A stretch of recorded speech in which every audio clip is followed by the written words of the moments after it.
Hi everyone, फिर से एक नए वीडियो में आपका स्वागत है। आज हम त्रिकोणमितीय अनुपात के लिए 0 डिग्री से लेकर 90 डिग्री का मान ज्ञात करना सीखेंगे, वो भी ट्रिक के माध्यम से, जिससे इसे याद रखना काफ़ी आसान होगा। तो आइए शुरू करते हैं। सबसे पहले देखिए, इधर त्रिकोणमितीय अनुपात का जो लिखा हुआ है साइन, कॉस, टैन, कॉसेक, सेक और कॉट। यहाँ पे थीटा लिखा गया जो कि कोण को दर्शाता है, और इस थीटा का मान 0 डिग्री, 30 डिग्री, 45 डिग्री, 60 डिग्री और 90 डिग्री है। इसको रेडियन में बदलने पर 30 डिग्री का वैल्यू जो होता है वो π/6 के बराबर, 45 डिग्री π/4 के बराबर, 60 डिग्री π/3 के बराबर और 90 डिग्री π/2 के बराबर होता है। ठीक है, तो आइए अब इसको कैसे ज्ञात करते हैं। तो देखिए, सबसे पहले आपको क्या करना है, यहाँ पे 0 से गिनती लिखने हैं। 0, 1, 2 और 3 और यहाँ 4। अब इसमें क्या करना है, सभी में भाग दे देने हैं 4 से। कितने से? 4 से। ठीक है, 4 से भाग दे दिए। अब इसके बाद सभी पे रूट लगा देने हैं। क्या करना है? रूट लगाने हैं। ठीक, अब रूट लगाने के बाद होगा क्या, तो देखेंगे यहाँ पे 0/4 है तो ये 0 होगा, और 0 का वर्गमूल वगैरह भी सब क्या होगा, ये 0 हो जाएगा। अब ये 1 का वर्गमूल 1 होगा। ठीक है, और 4 का वर्गमूल 2। ठीक, और यहाँ पे 2 का वर्गमूल तो नहीं होगा, तो 2 पे रूट रहेगा, और 4 का वर्गमूल हो जाता है तो रूट के बाहर आ जाएगा। ठीक है, और इसको और काट देंगे। रूट इसमें 2 बार रूट है, 2 है। इसको इधर देखिए आप कि यहाँ पे √2/2 है, तो इसे आप √2 इस 2 को √2 × √2 लिख सकते हैं। तो ये कैंसिल हो जाएगा, तो बचेगा 1/√2। तो फाइनली मैं यहाँ पर इसको लिख देता हूँ 1/√2। क्लियर? यहाँ √3 का वर्गमूल नहीं होगा तो 3 पे रूट रहेगा, और 4 का वर्गमूल हो जाएगा तो इसका वर्गमूल 2 हो जाएगा, यानी कि √3/2। यहाँ पे 4 से 4 कट जाएगा तो 1, और 1 का वर्गमूल 1। ये जो वैल्यू ज्ञात हुआ ये सब साइन थीटा के वैल्यू हो गए।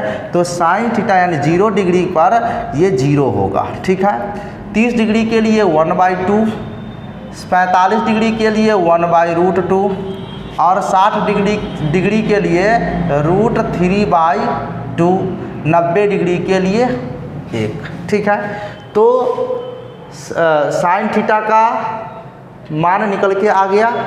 अब कॉस थीटा का मान निकालने के लिए क्या करेंगे, तो देखिए ये जो है सो बढ़ते क्रम में है, इसको घटते क्रम में जब हम लिखेंगे तो ये कॉस थीटा का मान हो जाएगा। तो देखिए, ये 1 को इधर लिखना है, उसके बाद √3/2, उसके बाद 1/√2, उसके बाद 1/√2, उसके बाद 0। ये हो गया कॉस थीटा का वैल्यू। कॉस थीटा के लिए 0 डिग्री, कॉस में 0 डिग्री का वैल्यू कितना, 1, 30 डिग्री का वैल्यू √3/2, 45 डिग्री का वैल्यू 1/√2, 60 डिग्री का 1/2 और 90 डिग्री का 0। ठीक है, तो आपने ये भी देखा होगा जब मैंने आपको 45 डिग्री का मान ज्ञात करना सिखाया होगा तो उसमें साइन 45 डिग्री और कॉस 45 डिग्री का वैल्यू सेम आया है, यहाँ भी सेम आया है। ठीक है, वहाँ पे आप देखे होंगे कि साइन 30 डिग्री का वैल्यू और कॉस 60 डिग्री का वैल्यू सेम आया होगा, यहाँ भी सेम आया है। उसी तरह से साइन 60 डिग्री का वैल्यू और कॉस 30 डिग्री का वैल्यू सेम आया होगा, यहाँ भी सेम है। इसी तरह से ये हुआ। ठीक है, अब बात आता है कि टैन का मान कैसे ज्ञात करें। तो देखिए, टैन बराबर एक सूत्र होता है, यहाँ पे देखिए, टैन थीटा बराबर साइन थीटा बटा कॉस थीटा एक सूत्र होता है, जो कि हम आगे आपको बताएंगे। ठीक है, अभी समझिए ये सूत्र होता है। तो यानी कि साइन में कॉस से भाग दे देंगे तो टैन थीटा का वैल्यू होगा। तो देखिए ना, ये साइन थीटा का वैल्यू कितना, मान लिया जाए कि 0, ये 0 है ही, और कॉस कितना है, 1 है। तो जब 0 में 1 से भाग देंगे तो 0 ही होगा, तो टैन का वैल्यू कितना हो गया, 0। अब 1/2 में √3/2 से भाग देंगे तो देख लीजिए 1/2 और भाग देना है √3/2 2 से, तो भाग में क्या होता है 1/2 और ये उलट जाता है तो 2/√3 हो जाएगा। 2 से 2 कैंसिल हो जाएगा, क्या बचेगा 1/√3। तो यहाँ पे 1/√3। और मैंने आपको जब tan 30 डिग्री का रूट बताया, मान बताया होगा निकालना, उस समय 1/√3 ही आया था। उसी प्रकार जब 1/√2 में 1/√2 से भाग देंगे तो ये सेम टू सेम बराबर है, तो कट जाएगा, तो कितना होगा 1। उसी तरह फिर इसमें साइन में कॉस से भाग देंगे। देखिए साइन बटा कॉस, यानी साइन के वैल्यू में कॉस के वैल्यू से भाग देंगे, वो tan का वैल्यू होगा। तो यहाँ पे √3/2 में 1/2 से भाग देंगे तो 2 से कैंसिल हो जाएगा। तो ये हो जाएगा कितना ये √3 हो जाएगा। कितना हो जाएगा √3 हो जाएगा। एक में 0 से भाग देंगे, एक में 0 से भाग देना अपरिभाषित कहलाता है, अर्थहीन कहलाता है। तो इसको हम अपरिभाषित के लिए ऐसा चिन्ह का प्रयोग करेंगे, इसको अपरिभाषित पढ़ेंगे, ठीक है। उसी तरह अब tan का निकल गया। अच्छा, एक चीज़ आपको याद होगा कि साइन का जो अनुपात होता है वह कॉसेक थीटा के लिए व्युत्क्रमानुपाती होता है। जैसे आपको याद दिलाऊं कि साइन का जो रिलेशन होता था वो क्या था P/S था, तो यही कॉसेक के लिए क्या हो जाता था H/P हो जाता था, होता था ना। तो उसी तरह से यहाँ पे साइन का भी क्या है 0 है। इसका मतलब अगर मान लिया जाए ये 0 है तो इसको हम 0/1 लिख सकते हैं। तो इसका व्युत्क्रमानुपाती करेंगे तो 1/0 होगा, और 0 से भाग देना क्या कहलाता है अर्थहीन, यानी अपरिभाषित होता है।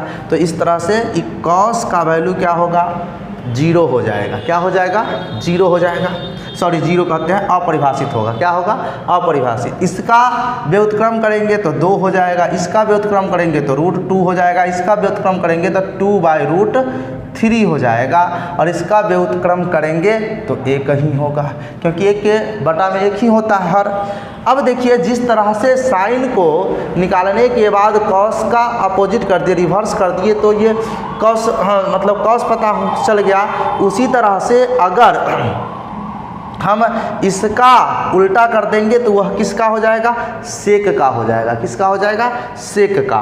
तो अगर तो यहाँ पे लिख देता हूँ 1 2/√3 और ये √2, उसके बाद 2 यहाँ आ जाएगा और अपरिभाषित यहाँ आएगा।